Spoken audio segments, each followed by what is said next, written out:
Welcome to the INFOWARS Nightly News. I'm McAdoo, and here is what's coming up on this Thursday, October 17th edition. Tonight, new Chase regulations are a war on cash and a war on small business. But Chase says, don't worry. Restrictions on you are to lower their risk, like Cyprus, remember?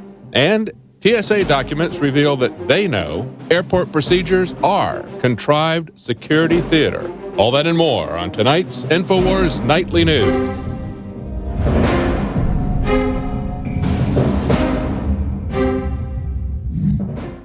Yesterday, INFOWARS broke the story that Chase Bank would be imposing capital controls on its small business owners.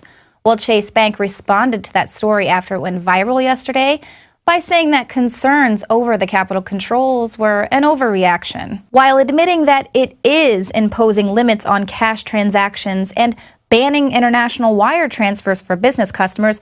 Chase Bank claims the measures do not represent capital controls and instead are merely about streamlining and de-risking. The bank also says that it is removing the ability to send the international wires because there is no oversight in the form of a bank representative managing them. Because, you're most likely sending money to terrorists every time you take your money out of the bank, so you must be monitored.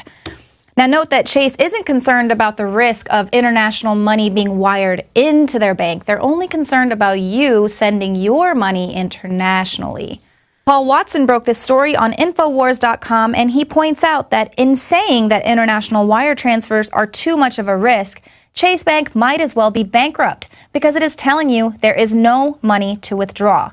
This is where the mega banks have wanted to take us all along, a total cashless society that destroys all privacy and allows them to fine and fee the general population into serfdom. But if you're like me, you're thinking, I'm not a small business owner. I don't have $50,000 in cash transactions that I'm making every month. This is not a problem for me. But it is a problem. It's directly a problem to small businesses and people just like you and me, even though we don't have a lot of money. If we go to the grocery store or a restaurant, in order for those places to avoid paying the fees that are going to come along with large cash deposits, they're just going to stop accepting cash altogether, which means a cashless society, all of our money would be digital in the banks, which means when we see the pending economic crash that's going to happen, we're not going to be able to take our money out of the banks. And it's actually just the perfect setup for the bail-ins, which is what we saw in Cyprus. But according to Chase, everything is fine. There's nothing to worry about. Their response was that these changes were being implemented to better serve our customers. They did not explain, however, how blocking all international wire transfers would better serve their customers. The new restrictions are particularly ironic because JP Morgan Chase is a primary shareholder and thus owner of the Federal Reserve, which has been responsible for sending trillions of freshly printed dollars outside of the country over the last several years. There is absolutely no legitimate reason for why one of the world's biggest banks just restricted the outward flow of cash from domestic businesses to their international contacts, unless, of course, you stop to consider that the United States is and has been on the brink of collapse for nearly a decade. Capital control is an economic strategy designed to limit the transfer of money. It is a strategy implemented only during times of economic or financial stress, and it is usually a precursor to wealth seizure by the state. But you say, it can't happen here. Well, you know what? It can, and it will. In fact, Cyprus-style wealth confiscation is now starting to happen all around the globe. Poland said in September it will transfer to the state many of the assets held by private pension funds, which may be unconstitutional because the government is taking private assets away from them without offering any compensation. EU finance ministers approved a plan in June for dealing with future bank bailouts. They're forcing bondholders and shareholders to take the hit for bank rescues ahead of the taxpayers. A bail-in is now being organized for the oldest bank in Italy, and the solution to bank failure in New Zealand will see small depositors lose some of their savings to fund big bank bailouts. Even Canada's Economic Action Plan for 2013 proposes to implement a bail-in regime for systemically important banks. So what does this mean for us? Well, what it means is that governments of the world, not just governments here in America, are eyeing our money as part of the solution for any future failures of major banks. But you might be saying, oh, what's the big deal? We bailed out those banks that were too big to fail in 2008 with all that TARP money, and I didn't really feel it. Well, that's because we bailed them out with taxpayer dollars. The bailout is the banksters robbing us collectively and mostly deferred. They just add it to the national debt. But a bail-in is when the banksters are robbing us individually and immediately. They're going directly into our banking account, into our savings account, pensioners. If you're a shareholder, they're going to go after any investments you might have. So when we see things like the banking industry requiring that all regulatory capital instruments include a mechanism in their terms and conditions that ensures they will take a loss at the point of non-viability, i.e., if they're losing money, they'll take yours. Why do you think they pay you 0.0000001% for storing your money at the bank? It's not because you're storing the money at their bank and they're holding it for you. No, it's because they see that money as a loan. And you are just an unsecured creditor, which if they default, guess who's not going to get paid? Well, coming up, we'll hear what Obama has to say about the new normal. And then we have some new, breaking here at INFOWARS.com, information about the TSA.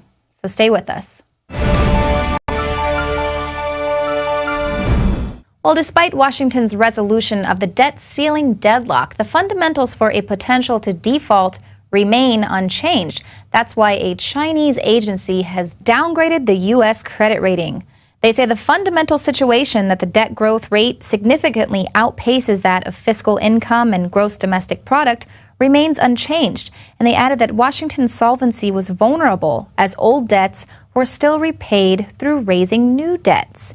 Hence, the government is still approaching the verge of default crisis, a situation that cannot be substantially alleviated in the foreseeable future. So in other words, our biggest creditor has downgraded our rating and will now make it even more expensive for the U.S. to borrow money. But hey, what's the answer to all of this? I know, raise the debt ceiling indefinitely. Here's Gigi Arnetta to explain. Thank you, Leanne. So the bill last night basically put the United States of America into perpetual debt. Let me explain.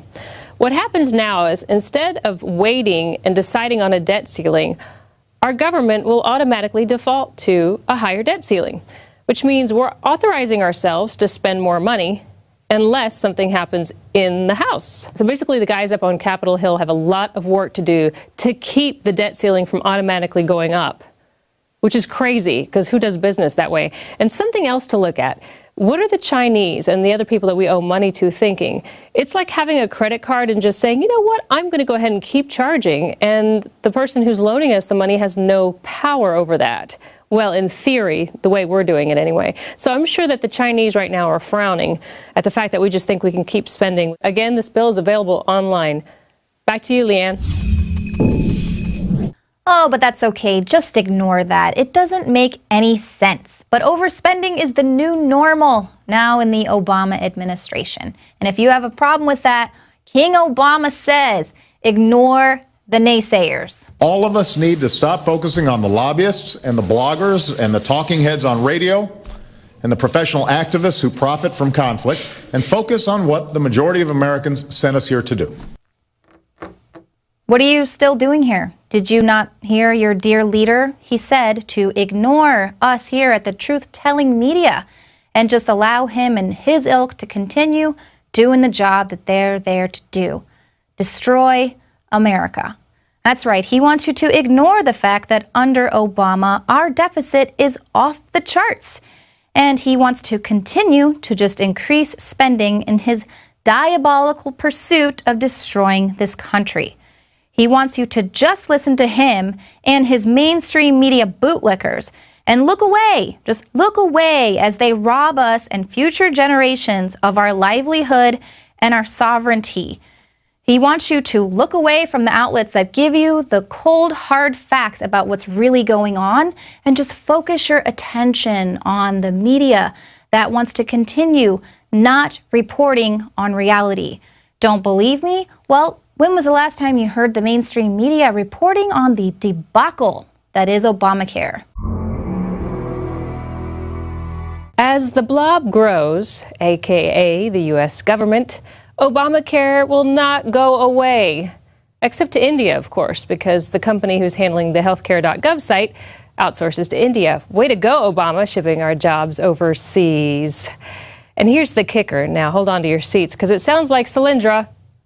CGI is a Canada-based company that was actually fired because it couldn't deliver in Canada. CGI's federal parent company, Montreal-based CGI Group, was officially terminated in September 2012 by an Ontario government health agency after the firm missed 3 years of deadlines and failed to deliver the province's flagship online medical registry. John McAfee, who founded the cybersecurity company of the same name but's no longer associated with it, said, "I'll ask you your social security, your date of birth, and an hour later, I can empty your bank account." The Obamacare websites, he said, have no safeguards. And the hardest thing to wrap your head around is the fact that there's so many people without health insurance, and they don't have it because they can't afford it. And looking at the Affordable Health Care Act, well, it's not that affordable. So if you spend roughly $300 a month for your premium, you also have to add in your $5,000 deductible if you're looking at the bronze plan, and you're looking at about $10,000 out of pocket when you do the math. So what is a person supposed to do if they've lost their job? I mean, it comes from your taxes from the year before. Think about it. Does it really solve the problem of people not having health care? So before I go, marinate in this for a moment. The government's telling you you have to buy health care. You don't know how much it's going to cost exactly. You're not really sure what kind of coverage you're going to get exactly. You don't know how much you're going to pay in prescriptions exactly. And it's probably going to come out of your bank account, which means they have access to your finances. Or maybe the IRS will show up at your door with a gun. I'm Gigi Arnetta for the INFOWARS Nightly News.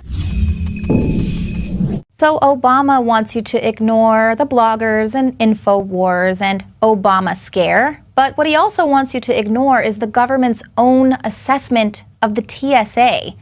INFOWARS' Adon Salazar examined the lawsuit against the TSA of blogger and activist John Corbett. The TSA redacted what he learned in his discovery, but our writer Adon did a little digging and compared it with the unredacted Pacer.gov version, where the TSA admits what we've known all along. They are destroying our rights to protect us from a threat that doesn't exist. In other words, the court documents go a long way in proving the TSA is pure, contrived security theater, custom-made solely to indoctrinate Americans through prisoner training into blindly accepting obedience to authority as a normal way of life. So check out that article on Infowars.com. It gets more in depth to the blatant abuse by the TSA against our civil liberties. In the meantime, we are searching out Corbett to get him here in the studio for a more in-depth interview. Now, lawsuits like the one that Corbett launched against the TSA are one great way of activism, but another way is whistleblowing. So stick around, because after the break, David Knight is going to be speaking with Stephen Cohn. He runs a whistleblower's legal defense fund, and it's set up to protect those who risk coming forward to serve you and me. Whistleblowers are first line of defense against criminal behavior in our government, especially. We believe that they're heroes, and we're going to be talking to someone tonight who has spent decades helping whistleblowers with legal advice and with several books that he's authored. Stephen Cohn, and he's with the Whistleblower Legal Defense and Education Fund. Welcome, Mr. Cohn. Hello, how are you? Doing fine. Now, tell us a little bit about your organization and the services that you provide. You've got a legal defense fund as well as whistleblowers.org. Yeah, the National Whistleblower Center, I helped found it in 1988. We are exclusively whistleblower support. We're nonpartisan. You can blow the whistle on a Democrat, Republican, big business, whomever. We are there for the whistleblower. Our niche, we're well known for the quality of our legal representation. We have a defense fund. We're led by lawyers. I'm an attorney also, and for the last 30 years, we've been perfecting the art of effective advocacy for whistleblowers. You've written several books going all the way back to the mid-1980s on whistleblowers, and I guess one of the things that people need to understand, we talked recently to a whistleblower from HSBC, so it's, as you point out, it's not just government, but it is corporations and illegal activity that people might see in corporations. But primarily here, we're kind of focused on government. And so I guess one of the things that concerns us is that when people come forward with criminal activity and behavior that they see, it's kind of a sign of just how perverse and complete the corruption is that the government typically comes after them rather than correcting the problem, as we've seen with Edward Snowden. But what would you suggest to a whistleblower if they're working for the government, for example? And we can also talk about what you would suggest if there were somebody that was a contractor like Ed Snowden. Well, the advice is the same. As you mentioned, I wrote the first book on whistleblower protection back in 1985. There was nothing out there. And since then, we've carefully worked this area of law, precedents, advocacy in Congress, trying to build a network of protections. There's now over 50 federal laws. Many cover private sector, public sector. It's a minefield. Some of the laws are powerful and effective, and some are disastrous. So our first step recommendation is know your rights. Most whistleblowers engage in what I call self-help. They just blow the whistle. It's the right thing to do. They see fraud, they see misconduct, they see corruption, and they want someone to know about it. Unfortunately, to whom you blow the whistle and how you do it can determine whether you're going to win or lose, maybe whether you go to jail, whether you collect a monetary reward. How you blow the whistle and to whom are critical. So one of the things we do through our books, our educational program, is try to educate people on how to do it right. Step one, know the laws. Don't think because you're doing the right thing, some official's going to give you a high five. Absolutely, because you're exposing people in very high positions of power, whether it's private or especially if it's government. You're exposing criminal behavior. If they're already behaving like criminals, you can certainly expect that they're going to come after you in any way that they can, right? There's no doubt. Many whistleblowers are naive. They think if they do the right thing, things will work out. But greed, position, promotion, what are the motivators of the managers who retaliate? It's often about really narrow self-interest. If someone has committed a crime, they are going to go after you. They're going to try to discredit you. On the other hand, even if it's not so extreme, if they just don't want to be embarrassed, if they don't want people to know that they messed up a major project, they're going to do everything in their power to silence you. And here's the worst part of it. If they can't silence you, they will try to discredit you. That's right. And that's what happens to many whistleblowers. Before they know it, they've got bad reviews, they're being criticized. It's very easy for a whistleblower situation to snowball very quickly in a way that the employee, the whistleblower, who's often alone, lacks resources, is being overwhelmed. That's right. They're going to do an attack on you personally, an ad hominem attack. Destroy your credibility. It happens all the time.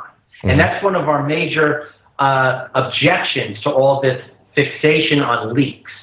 Yes, they're going after all the whistleblowers who they think leak, but most of my clients have been the victims of illegal leaks by the government. And no one goes after the government officials who leak on the whistleblower. Well, the public's pretty familiar with Ed Snowden's case. What do you think about the way that was handled? Did he do it the right way? Well, the first is he did it a typical way. He worked, he witnessed information, learned information that he thought evidenced serious misconduct, illegal activities, unconstitutional violations. He went to the news media and he's created change. That is a very typical scenario for a whistleblower. It's also what I call self-help, meaning he did what he thought was the right thing. from our perspective, it's always better to take a step back and see what laws exist. Most whistleblowers don't. When they show up in our office, they've usually either made some mistakes or not, and it's our job to try to pick up the pieces. I don't want to second guess his decisions that, might be used against him or whatever, but I will say this. We've represented people with top secret security clearances who have blown the whistle on top secret programs. And it's more difficult representation, it's more costly. Our general means of doing this is through disclosures to Congress and try to create an atmosphere where maybe it's not the whistleblower who goes to the press. Maybe other people get the information lawfully and they go to the press. Well, let me ask you about it's a big problem. Let me ask you about since we're talking about the NSA. There were 4 whistleblowers that right after September 11th, they noticed a sea change in the way the NSA was looking at data. They went from Thin Thread to Trailblazer, and they started internally in channels working on this for years. And eventually, the government prosecuted Drake for 4 years with 10 felony counts. Now, he did beat those, and the judge really dressed down the NSA because they were trumped-up charges, but they still came after him. And they didn't really get the information out there nearly to the extent that Snowden did, obviously, or most people only know about them because of Snowden. They've gone back and looked at the history of this. So they went internal, and it looked like they kind of did it by the book, but they were still attacked by the NSA. What are your comments on that? They're going after whistleblowers now criminally in a way they have not done in the past. Mm-hmm. And it's tragic. It's wrong. But I just want to say that we'll go back to the first World Trade Center bombing. I represented the FBI agent who was in charge of securing the crime scene. And he was threatened with criminal activity. He was threatened with criminal charges for talking to my office. He was threatened with criminal charges for going to Congress.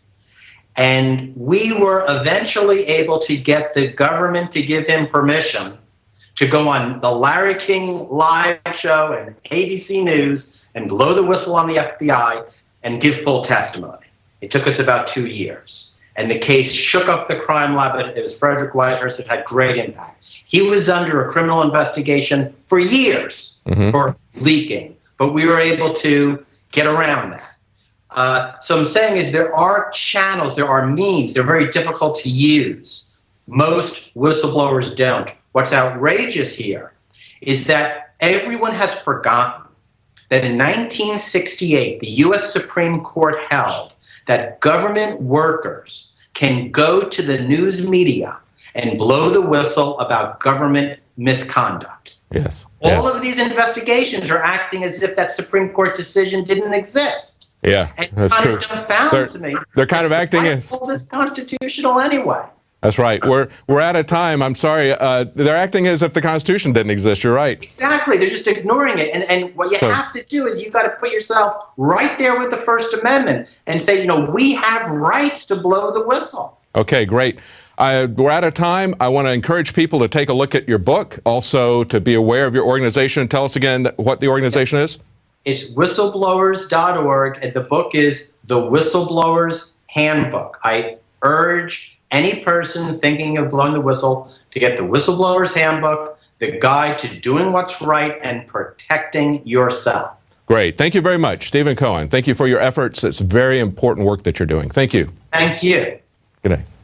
Well, it's very important information from Mr. Cohen, and we certainly appreciate the work that he and his organization have done to help whistleblowers.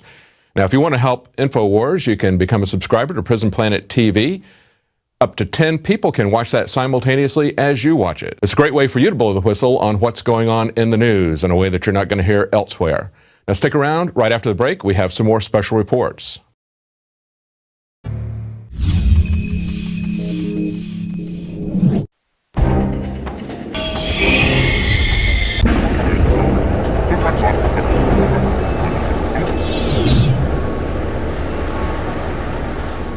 Can I ask you what I was doing wrong? Tell you I can find out you can legally help a So you can just stop anybody in the world for rudely displaying, yes. Oh, how am I rudely displaying a gun? I'm walking. My name's Jonathan Garcia. I'm with Open Carry Texas, and I'm out here today to show my support for Master Sergeant C.J. Grisham. The Master Sergeant who was unlawfully arrested and disarmed over in Temple. His trial starts today. How are you feeling about the proceedings so far? Well, it's all been procedural right now, just picking a jury. Again, I don't think I have anything to worry about. The facts are on my side, and the case is going to unfold that way, and I'm going to walk out of here a free man, and then I can begin to hold the people accountable that put me through all this. They asked the jury who was familiar with the case, who had seen the video. About half of them stood up. I think it was more than half. I think it was like 80% of the people stood up and said they were familiar with the case. So do you think that's good, bad, indifferent? You know, it's hard to tell. There are a lot of people who are familiar with the case that completely believe that I'm in the wrong. I call them statists. And then there are those that saw that I wasn't doing anything wrong at all. I call them constitutionalists. Saturday, open carry march on in San Antonio, line in the sand. We're going to be from 10 to 1 o'clock. We've got over 1,000 people coming. And it's going to be a great big event. All kinds of groups and organizations coming together to spread the word about open carry. So be there. San Antonio at the Alamo, 10 o'clock this Saturday, October 19th. Alex Jones here to warn you about some of the most important health information you may ever hear. I'm talking about radiation, radioactive fallout, radioactive particles contaminating the Northern Hemisphere. Conservatively, since the 1940s, the Northern Hemisphere of our planet has more than doubled its background radiation. In fact, that was before Fukushima exploded. Now the levels are going up and up and up. Fish are contaminated in the Pacific, and the FDA, the EPA, and others, they're not worried about it. They've been raising the levels of what they claim is safe radioactive particles. So after more than 2 years of research into how to protect my family, looking at all the literature, talking to the experts, across the board they agreed iodine is key. But of the family of iodine, nascent, natural, non-GMO, non-factory iodine that comes from the earth is absolutely paramount for your thyroid and other functions in the body. The literature, the research, it's there. It's not my opinion. It is admitted that iodine is essential for the health of our bodies overall, and nascent iodine is the best form. Now, we're announcing the launch of InfoWarsLife.com, and we're going to bring you scores of products over the next few years that we're researching and developing. But nascent iodine is the first product we're coming out with because it's so important, and it's also listed as a fluoride detoxer. It does so many other things. Your body needs it, and when you don't have enough iodine, forget the radiation, your thyroid absorbs the sodium fluoride and other things. Nascent iodine and InfoWars Life Survival Shield in double strength at half the cost of the leading competitors. Please visit InfoWarsLife.com today. Many anthropologists and archaeologists believe that before man even discovered the power to harness and use fire, we were involved in agrarian activities. That is, taking the seeds of plants and then replanting them to produce more. The very foundation of our modern civilization and human culture is centered around the planting and cultivation of edible plants. Here are some of the amazing deals at InfoWars Seed Center at InfoWarsShop.com. The Survival Seed Vault by My Patriot Supply features only the finest survival heirloom seeds for a robust and hardy garden, even in the toughest times. We also have starter varieties of the deluxe seed packages for fruit, salad, salsa, peppers, medical herbs, and more. Go to the InfoWars Seed Center at InfoWarsShop.com. And remember, the revolution against tyranny is growing. Introducing Pro One. All of your filtration in one system, portable, on the go. No more do you have 2 or 3 filters to just reduce sodium fluoride. You have a system that cuts out the sodium fluoride and up to 95% of hydrofluorosilicic acid. Advanced manufacturing technology combines silver-impregnated white ceramic with new Aquamedics advanced media for removal of fluoride and other heavy metals, all in one filter element. It is the only one that does it, and out of the gates, units. We have it discounted at 10% off with promo code WATER. This is the only system that in one unit helps reduce or remove pesticides, herbicides, chloramines, ammonia, and chlorine, hydrofluorosilicic acid, the most common form of fluoride not covered by other fluoride filter brands, and sodium hexafluorosilicate. Get your Pro Pure with the new Pro 1 filter today at InfoWarsStore.com or by calling 888-253-3139.